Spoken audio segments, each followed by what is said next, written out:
پاک سرزمین دشمنوں پر مزید تنگ۔ بلوچستان کے ضلع خاران میں سیکیورٹی فورسز کا بڑا وار۔ آپریشن رد الفتنہ 3 کے تحت کامیاب انٹیلیجنس بیسڈ آپریشن۔ 7 دہشت گرد ہلاک، متعدد زخمی۔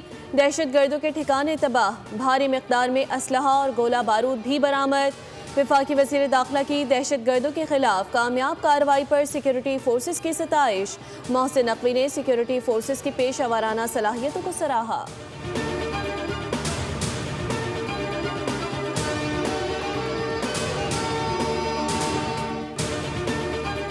کراچی میں دہشت گردوں کے گرد گھیرا مزید تنگ۔ سندھ رینجرز اور سی ٹی ڈی کا جیکب لائن میں انٹیلیجنس بیسڈ آپریشن۔ فتنہ الخوارج منصور گروپ کا دہشت گرد شہزاد اور ڈنگر گرفتار۔ قبضے سے اسلحہ اور گولہ بارود بھی برآمد۔ کراچی سے تنظیم کے لیے فنڈنگ کرنے کا ٹاسک سونپا گیا تھا۔ ساتھیوں کی گرفتاری کے لیے چھاپہ مار کارروائیاں جاری۔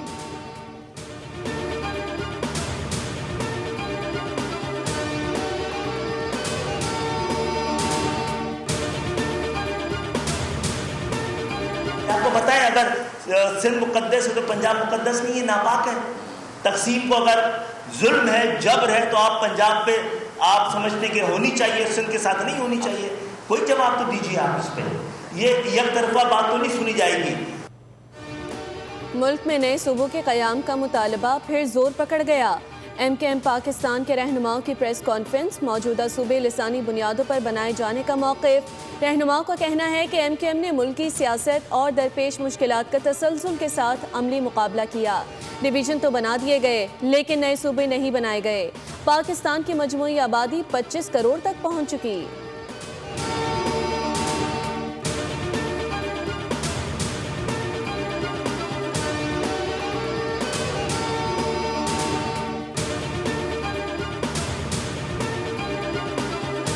ہمیں امید نہیں تھی کہ پیپلز پارٹی کی طرف سے جو ہے وہ ہمیشہ مخالفین کے ساتھ اچھا سلوک کیا ہے۔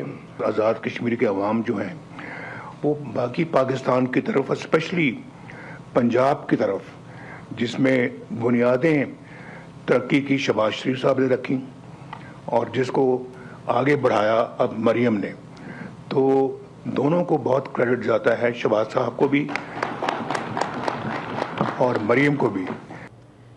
پی پی کی طرف سے شکایت کی امید نہیں تھی۔ سیاسی مخالفت کو دشمنی میں بدلنا نہیں چاہیے۔ آزاد کشمیر میں پاکستان پیپلز پارٹی کی حکومت تھی جو عوام کی امنگوں پر پورا نہ اتر سکی۔ مسلم لیگ نون کے صدر نواز شریف کا مری میں پارلیمانی پارٹی اجلاس سے خطاب۔ کہا کہ ماضی میں جنہوں نے نعرے لگائے وہ سب بیکار گئے۔ عوام نے ایک بار پھر نون لیگ پر اعتماد کا اظہار کیا ہے۔ پنجاب میں ترقی کی بنیاد شہباز شریف نے رکھی، مریم نواز نے آگے بڑھائی۔ پاکستان آگے بڑھ رہا ہے، پیچھے نہیں جا رہا۔ آزاد کشمیر کا نیا وزیر اعظم کون ہوگا؟ متعدد ناموں پر غور۔ آزاد کشمیر پارلیمانی پارٹی نے حتمی فیصلے کا اختیار نواز شریف کو دے دیا۔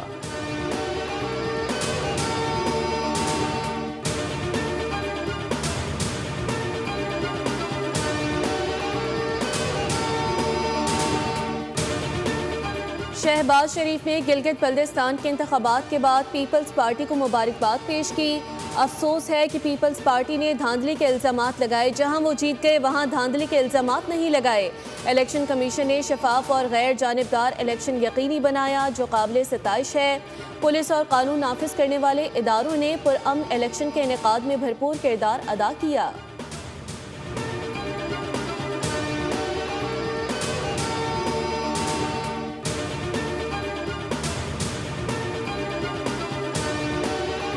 مجھے افسوس ہے اس بات کا کہ انہوں نے دھاندلی کے جھوٹے الزامات لگائے مسلم لیگ نون پر، اور جہاں تک وہ جیت گئے گلگت بلتستان پہ، وہاں دھاندلی کے الزامات نہیں لگے۔ جہاں پہ وہ ہارے وہاں پر دھاندلی کے الزامات لگے۔ لوگوں نے، مجھے لگتا ہے کہ آزاد کشمیر کے لوگوں نے بہت غور سے نہ صرف تقاریر سنی بلکہ منشور پہ غور کیا، اور جن کے پاس دینے کے لیے، آفر کرنے کے لیے کچھ نہیں تھا، لوگوں نے ان کو ریجیکٹ کیا۔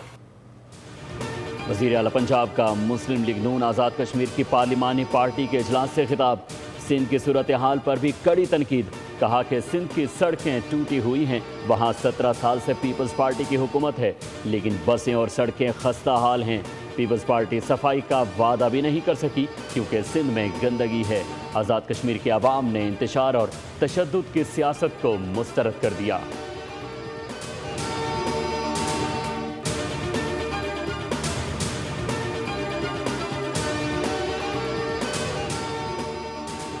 آزاد کشمیر کے انتخابی نتائج کو فارم 47+ کے نام سے جانا جائے گا۔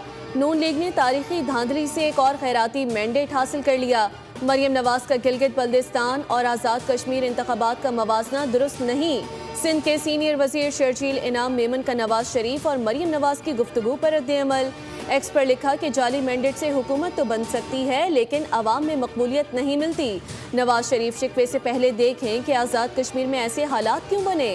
پیپلز پارٹی نے ہمیشہ جمہوری اصولوں اور سیاسی رواداری کا احترام کیا۔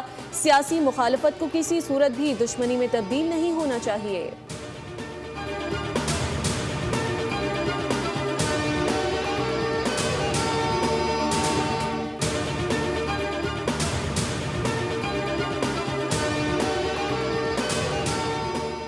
آزاد کشمیر کے 2 حلقوں میں الیکشن، نون لیگ اور پی پی کو ایک سیٹ مل گئی۔ غیر حتمی غیر سرکاری نتائج کے مطابق اہل باغ 15 سے پی پی کے ضیاء القمر 17,507 ووٹ لے کر کامیاب۔ اہل 16 سے نون لیگ کے شہزاد میر اکبر 20,783 ووٹ لے کر کامیاب قرار پائے۔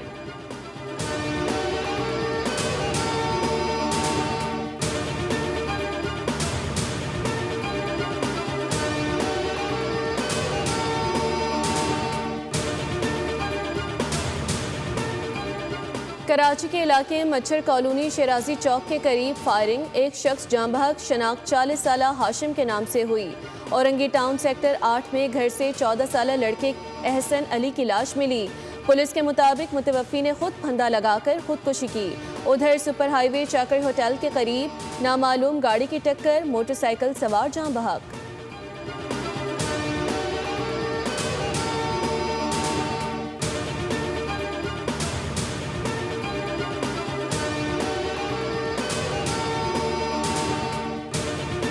کراچی کے علاقے ڈیفنس فیز 6 خیابان سحر میں کروڈ آئل کی لائن لیک ہو گئی۔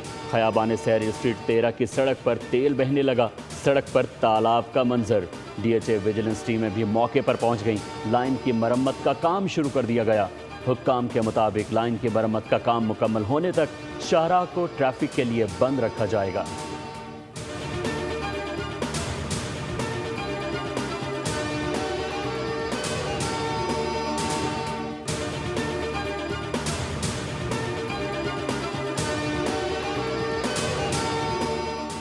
مصر کی بھی مکہ معاہدے میں شرکت ممکن ہے۔ معاہدے میں دیگر ممالک کی شمولیت کی گنجائش موجود ہے۔ مکہ معاہدے میں طے پایا کہ کسی ایک ملک پر حملہ تینوں ممالک پر حملہ تصور ہوگا۔ ترک صدر رجب طیب ایردوان کی گفتگو، کہا لبنان پر اسرائیلی حملوں کا جاری رہنا تشویش کا باعث ہے۔ شام کے استحکام کے لیے تمام صلاحیتیں بروئے کار لا رہے ہیں۔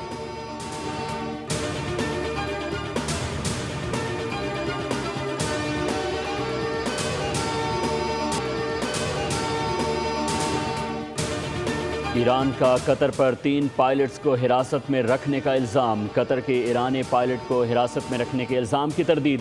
ایرانی وزارت خارجہ کے مطابق ایرانی پائلٹس نے رواں برس قطری فضائی حدود کی خلاف ورزی کی۔ امدادی ٹیموں نے ایک پائلٹ کی باقیات بھی دریافت کی تھیں۔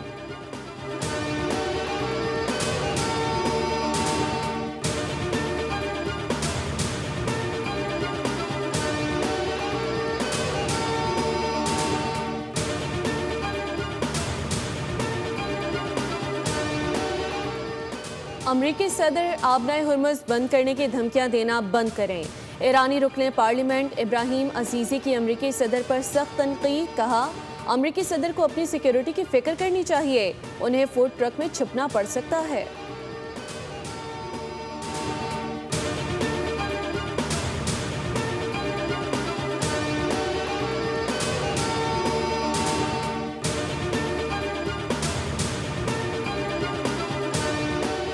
سینٹ کام کمانڈر ایڈمرل بریڈ کوپر کا مشرق وسطی کا 10 روزہ دورہ۔ سینٹ کام کے مطابق مشرق وسطی میں 50,000 سے زائد امریکی فوجی مختلف مشنز پر تعینات ہیں۔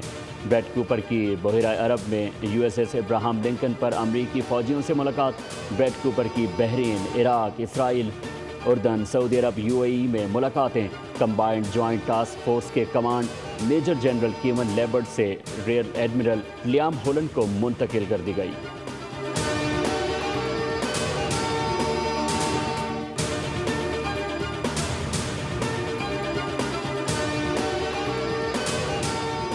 حوثی حملوں کے بعد یمن کے المخا بندرگاہ پر آپریشن معطل۔ حملوں میں بندرگاہ کو 25 سے زائد میزائلوں سے نشانہ بنایا گیا۔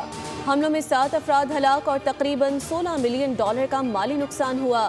حملوں کے بعد بندرگاہ پر تجارتی اور بحری سرگرمیاں معطل۔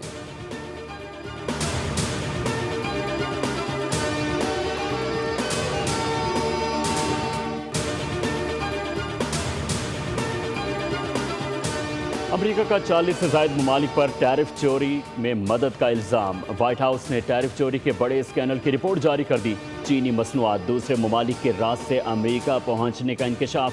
فہرست میں بھارت، UAE، اسرائیل، جاپان اور کینیڈا کا نام شامل۔ وائٹ ہاؤس کی جاری کردہ فہرست میں پاکستان کا نام شامل نہیں۔ ٹیرف سے بچنے کے لیے ری لیبلنگ اور ری پیکنگ کی جاتی ہے۔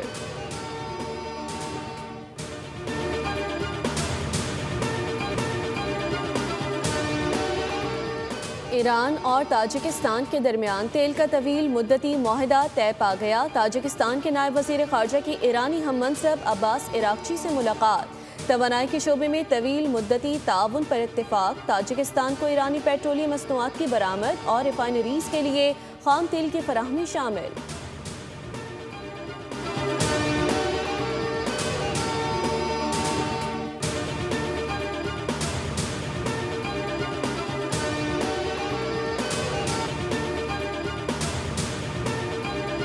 گوڈز ٹرانسپورٹرز کی ہڑتال کا نواں روز۔ پاکستان بھر کے ٹرانسپورٹر سراپا احتجاج۔ ملک بھر میں اشیاء کی فراہمی اور ترسیل تاحال بند۔ ترسیل رکنے سے قیمتوں میں کئی گنا اضافہ۔ گورنر ہاؤس میں وفاقی اور سندھ حکومت کے نمائندوں سے گوڈز ٹرانسپورٹرز کی ملاقات۔ توقع ہے کہ مذاکرات حل ہو جائیں گے۔ ملک شہزاد اعوان کے مطابق مطالبات کی منظوری تک ملک گیر ہڑتال جاری رہے گی۔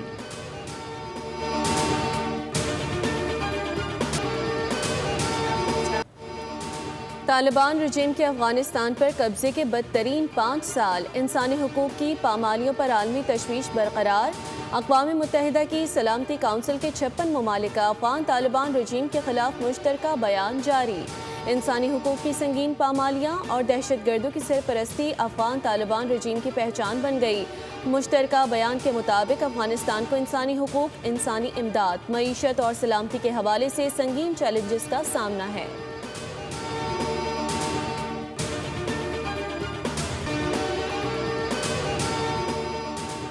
افغانستان کی زمینی حقیقت اور طالبان رجیم کے طرز حکمرانی کا اصل چہرہ بے نقاب ہو گیا۔